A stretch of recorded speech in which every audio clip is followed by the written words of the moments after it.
दुनिया की तमाम छोटी और बड़ी खबरों के लिए हमारे चैनल को सब्सक्राइब करना न भूलें और बेल का बटन जरूर दबाएं। मैं साल कुरैशी। दोस्तों, जिस तरीके से ईवीएम में गड़बड़ी, ईवीएम पकड़े गए, बैलेट पेपर पकड़े गए, इसी बीच एक बड़ी खबर और आ रही है। ये तस्वीर आप देखिए मुजफ्फरनगर की। मुजफ्फरनगर में किसान ट्रैक्टर ले लेकर रातों को बाहर आ चुके हैं ईवीएम की रखवाली करने के लिए स्ट्रांग रूम के बाहर। ये तस्वीरें आप देखिए, ये मुजफ्फरनगर की तस्वीरें हैं। इस वीडियो को आप पहले देखिए दोस्तों।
तो देखा आपने दोस्तों, ये वीडियो मुजफ्फरनगर का है, जहां पर किसान सड़कों पर आ चुके हैं ट्रैक्टर ले लेकर। क्योंकि जिस तरीके से गड़बड़ी का जो पहले से अंदेशा जाहिर किया जा रहा था, ईवीएम मशीन में वोट चोरी का तमाम जो खदशे, जो अंदेशा जाहिर किया जा रहा था, उसको लेकर अब किसान सड़कों पर आ चुका है। किसान जो वो ट्रैक्टर ले लेकर स्ट्रांग रूम के बाहर जा रहा है। स्ट्रांग रूम में अपने ईवीएम की और अपने वोट की रखवाली करने के लिए जो किसान आ चुका है सड़कों पर। आप सोचिए, ये कैसा लोकतंत्र है, ये कैसा देश है। कभी किसान जो अन्नदाता इस देश का, कभी वो 3 कानूनों के खिलाफ जो है वो आता है सड़कों पर। आज वो किसान अपने वोट के अधिकार, अपने वोट को लेकर, अपनी वोट की सुरक्षा के लिए जो है सड़कों पर है। चुनाव आयोग क्या कर रहा है, बड़ा सवाल है। ये कैसा लोकतंत्र है कि अपने वोट को बचाने के लिए लोगों को खुद आना पड़ रहा है रातों को सड़कों पर। ये उत्तर प्रदेश के चुनाव के नतीजे आने वाले हैं। उससे पहले की जो ये रात है, वो कहते हैं ना, बड़ी खतरनाक ये रात है। कैसे गुजरेगी ये रात, ये आप उत्तर प्रदेश की सड़कों पर उतर के देख सकते हैं। स्ट्रांग रूम के बाहर जाकर आप देख सकते हैं कि आखिरकार वहां पर ये रात कैसे गुजर रही है। किस तरीके से समाजवादी पार्टी के कार्यकर्ता सड़कों पर उतरे हुए हैं, किस तरीके से किसान सड़कों पर उतरे हुए हैं, किस तरीके से आजमगढ़ की जनता सड़कों पर उतरे हुए हैं। ये तमाम आज रात की बात है दोस्तों। सुबह नतीजे आएंगे, लेकिन उसके पहले आज की जो रात है वो काटना लोगों के लिए काफी मुश्किल हो रहा है। वो कहते ना, इंतकाम की रात इसे कहा जा सकता है, क्योंकि किसान सड़कों पर उतरे हैं। इसका मतलब ये तय मानकर चलिए, नतीजे वाले दिन कुछ बड़ा हो सकता है। क्योंकि राकेश टिकैत ने कहा था कि बीजेपी का वोट तो कोको ले गई। अब ये कोको कौन थी, ये अब तक किसी को नहीं पता चला। राकेश टिकैत ने यह भी कहा था कि जितने भी किसान हैं वो खुद अपनी ट्रैक्टर ले लेकर जाएंगे स्ट्रांग रूम के बाहर और वो अपने वोटों की रखवाली खुद करेंगे। तो ये दोस्तों कई सवाल खड़े कर रहा है। ऐसा भारत के इतिहास में ऐसा पहली बार होगा कि वोट देने के बाद में लोगों को खुद अपने वोट की रखवाली करने के लिए स्ट्रांग रूम के बाहर जाकर बैठना पड़ रहा है। यह आजाद भारत के बाद ये पहली बार होगा। इन तस्वीरों को आप देखिए, आजाद भारत के बाद की ये तस्वीरें हैं। ये पहली बार आजाद भारत में ये देखने को मिल रहा है कि जनता किस तरीके से आंदोलित हो रही है अपने वोटों की सुरक्षा के लिए। इन वीडियोस को आप देखिए दोस्तों।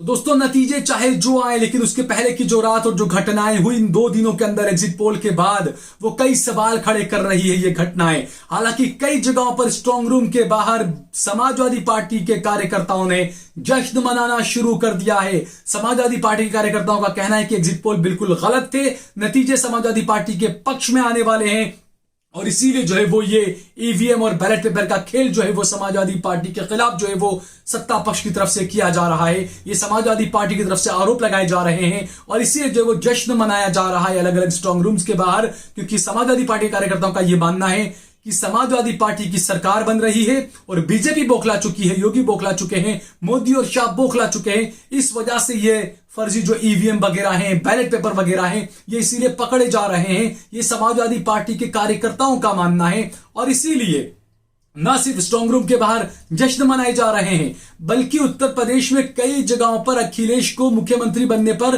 मुबारकबाद देने के, बधाई देने के बड़े बड़े होर्डिंग्स भी लग चुके हैं। तो आप सोचिए, नतीजे चाहे जो हो, लेकिन समाजवादी पार्टी के जो कार्यकर्ता हैं उनका जोश आप देख सकते हैं। तो इससे ऐसा लगता है कि क्या वाकई में राज्य में समाजवादी पार्टी और अखिलेश यादव की लहर थी? यह बड़ा सवाल है दोस्तों।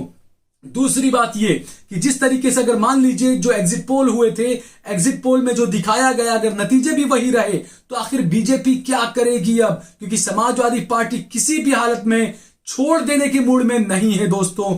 बड़ा कुछ होगा, मैं बार बार इस बात को बोल रहा हूं। हो सकता है उत्तर प्रदेश के चुनाव का मामला कोर्ट में भी पहुंच जाए, यह भी हो सकता है, क्योंकि अखिलेश यादव ने जिस तरीके से प्रेस कॉन्फ्रेंस की उसके बाद से लगातार वो हमलावर हैं। अगर बीजेपी सरकार बना लेती है, एग्जिट पोल के मुताबिक नतीजे आते हैं, तो आगे क्या होगा? यह बड़ा सवाल है दोस्तों, क्योंकि अखिलेश यादव ने कहा कि अगर बीजेपी सरकार बनाती है, क्योंकि माहौल साफ देखा जा रहा है कि समाजवादी पार्टी के पक्ष में था, लेकिन उसके बावजूद अगर बीजेपी सरकार में सत्ता में आ जाती है तो यह लोकतंत्र का आखिरी चुनाव होगा, यह अखिलेश यादव ने कहा। दूसरी बात दोस्तों ये कि अगर भाजपा सत्ता में आ जाती है तो आगे की राह कैसी होगी, क्या होगा आगे? दूसरा, अगर भाजपा सत्ता में आती है तो यह भी सवाल होगा कि आखिरकार वोट क्या वाकई में बीजेपी को मिला था? क्या कोई मुद्दा काम में नहीं आया? महंगाई का कोई फर्क नहीं पड़ा? क्या बेरोजगारी का कोई फर्क नहीं पड़ा? क्या सिर्फ हिंदुत्व के मुद्दे पर वोट हुआ? जब बीच चुनाव के अंदर जिस तरीके से हिजाब का जो मामला आया, वो भी कहीं ना कहीं पोलराइज करने में कामयाब रही बीजेपी उसको लेकर। ये कई सवाल है दोस्तों, लेकिन ये नतीजे के बाद हम इस बारे में बात कर सकते हैं। लेकिन फिलहाल तो यह है कि माहौल जो है वो किस तरीके का बन रहा है उत्तर प्रदेश में, ये हमने आपको तस्वीरों में दिखाया था। आपने देखा तस्वीरों में किस तरीके से जनता, किसान सब सड़कों पर उतरे हुए हैं ईवीएम को लेकर, बैलेट पेपर जो पकड़े जा रहे हैं उसको लेकर, अपने वोट को बचाने को लेकर। तो ये कई सवाल खड़े कर रहे हैं इलेक्शन कमीशन पर। इलेक्शन कमीशन को इस बारे में गौर करना चाहिए। अगर आपको ये वीडियो पसंद आया हो तो इस पर जरूर कमेंट करिए, इसे लाइक करिए, इसे ज्यादा से ज्यादा शेयर करिए। और अगर आपने हमारा चैनल देश लाइव सब्सक्राइब न किया हो तो हमारे चैनल को जरूर सब्सक्राइब करिए। आप ज्वाइन बटन दबाकर गूगल पे और पेटीएम से भी आप हमारा सहयोग कर सकते हैं। आप देख रहे हैं देश लाइव, देश की आवाज।